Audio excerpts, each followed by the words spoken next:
All right, you lot, buckle up for a deep dive into Northern Ireland football. Yeah, we're talking about the national team.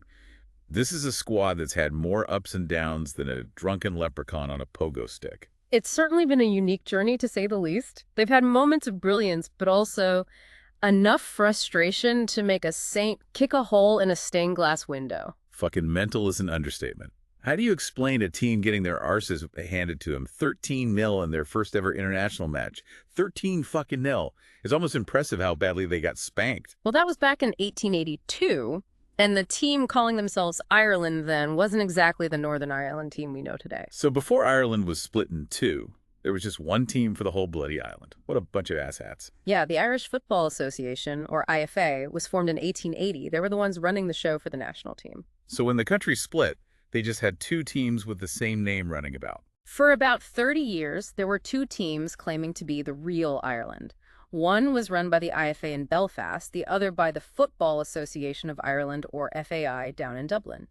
And to make things even more fucked up, they were playing in different tournaments. So how did they finally sort out this clusterfuck? FIFA finally stepped in during the 1950s. They basically said, right, you lot, you can't both be called Ireland. One of you needs to piss off and find a new name. Imagine getting told by FIFA to change your name after decades of playing. That's how the IFA team ended up stuck with the Northern Ireland tag. But you said they had moments of glory, right? One of their most famous moments came in 1958 when they qualified for the bloody World Cup. Not only that, they became the smallest nation to ever qualify at that point. World Cup, a bunch of lads from a wee country rubbing shoulders with the big boys. They didn't just make up the numbers, they bloody well made it to the quarterfinals. Yeah.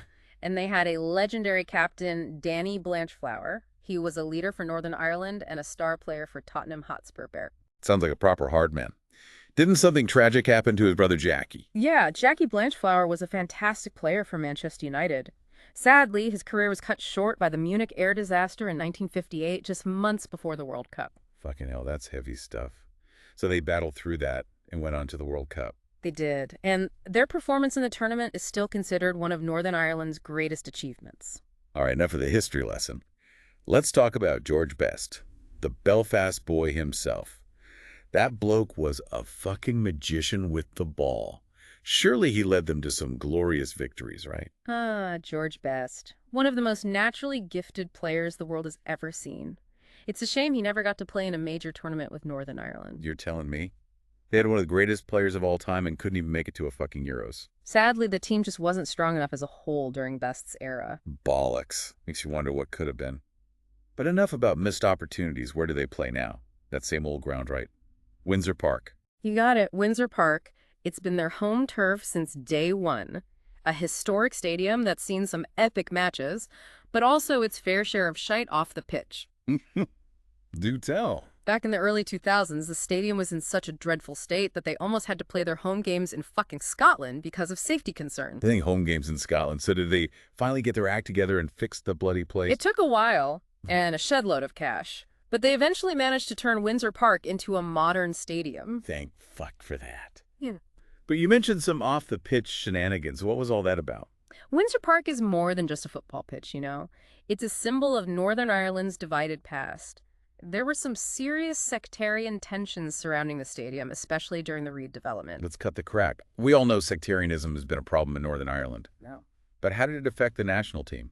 It did, unfortunately. There were some ugly incidents over the years with a small minority of fans engaging in sectarian chanting and abuse. This was back in the day, right? Well, things have improved a lot, thankfully. The IFA has been working hard to kick sectarianism to the curb. Their Football for All campaign has played a big role in changing attitudes. About bloody time. Yeah.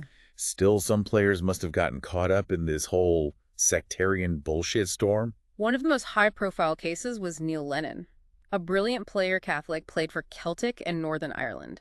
He endured horrific sectarian abuse, even death threats, just for playing the game. It got so bad he retired from international football in 2002. Fucking hell, that's disgraceful. It was a low point, but I'm happy to report that things are much better now. The Green and White Army, as Northern Ireland fans are known, have earned a reputation for passionate support and good cricket rather than bigotry. That's good to hear. So are they a team to watch, or are they still stuck in the shadow of their past? They might not be world beaters, but they've got heart. And in a place like Northern Ireland, that counts for a lot.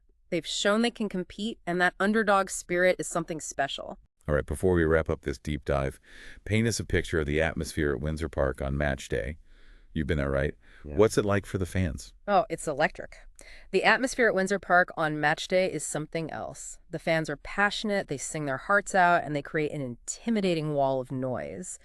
The new stadium is a proper marvel. They've pumped millions into it. It's all shiny and new now, but the history is still there, lurking beneath the surface. So if you're looking for a proper football experience with a bit of history and a lot of passion, get yourself to Windsor Park and witness the Green and White Army in action. You won't regret it. It's an experience unlike any other, that's for sure. It truly is. And you know that passion you mentioned, it's been there from the start, even back in the day when they were getting their arses kicked on a regular basis. You mean like that 13-0 drubbing? Makes you wonder if they even bothered showing up for the match.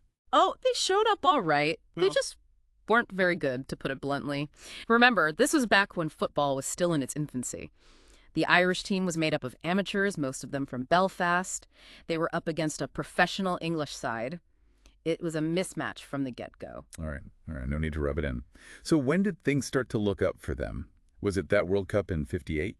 The '58 World Cup was a massive turning point. It put Northern Ireland on the map and showed the world that this wee nation could hang with the big boys. But there are other impressive moments before that. Like what? Well, for starters, they won the British Home Championship 8 times. That was a big deal back in the day. It was a competition between England, Scotland, Wales, and Ireland. A proper battle for bragging rights. And you want to know the best part? They were the last team to win it back in 1984 before it was scrapped. So technically, they're still the reigning champions. So they're technically still the British champions. Take that, England. But let's be real, that was donkeys years ago. Have they had any decent results in recent times? They've pulled off some memorable victories against top teams over the years. For instance, remember that time they beat Spain 3-2 in a Euro qualifier back in 2006? Hold on, they beat Spain, the bloody Spaniards. It did. It was a stunning victory. David Healy, their striker, scored a hat-trick that night. You can still hear people talking about it in hushed tones in Belfast pubs. Fucking hell, a hat-trick against Spain. This Healy bloke sounds like a proper legend. What happened to him? Did he go on to play for Real Madrid or something? He had a decent career, mostly in the lower leagues of English football.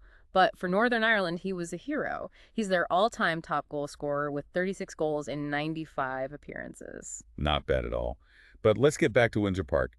You said it almost got shut down because it was a shithole. What was the story there? Well, maybe not a complete shithole, but it was definitely showing its age. There were serious issues with safety, accessibility, and capacity. It was clear that the stadium needed a major overhaul if it was going to continue hosting international matches. So what did they do? Did they knock the whole bloody thing down and start again? There was a lot of talk about building a brand new national stadium, possibly at the site of the old Maze prison outside Belfast. A stadium in a prison? Yeah, it was a controversial idea.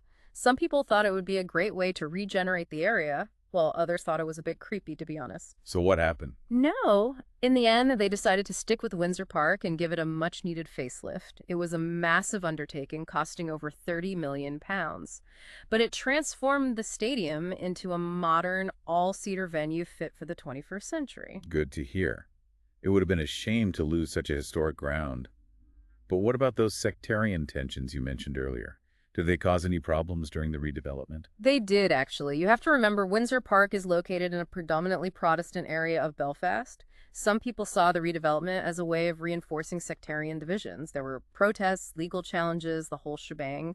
It delayed the project for months. Typical Northern Ireland, eh? Yeah. But they eventually sorted it out right. They did. The new Windsor Park finally opened its doors in 2016.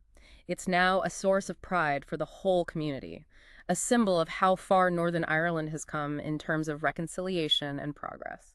Sounds like a happy ending. So where do they go from here? Can they build on their recent successes and qualify for another major tournament?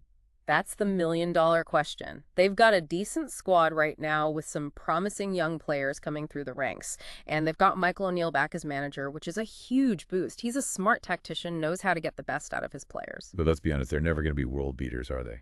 True, but that's part of their charm, isn't it? They're the underdogs, the team nobody expects to do well. And when they do pull off a surprise, it's all the more satisfying. Speaking of surprises, let's talk about their fans. The Green and White Army, they've got a bit of a reputation, haven't they? Oh yeah, they're famous for their passionate support, their colorful chants, and their love of a good time.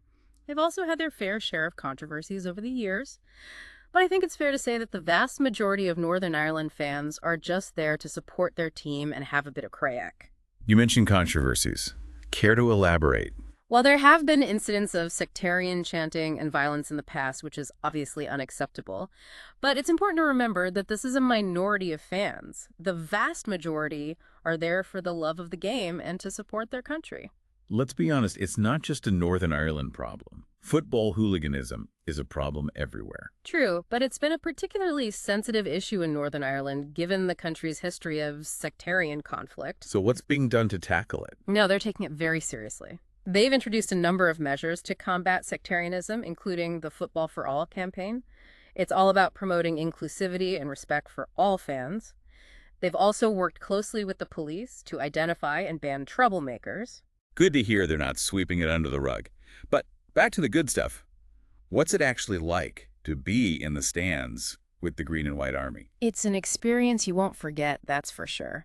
The atmosphere is electric, the singing is deafening, and the craic is mighty.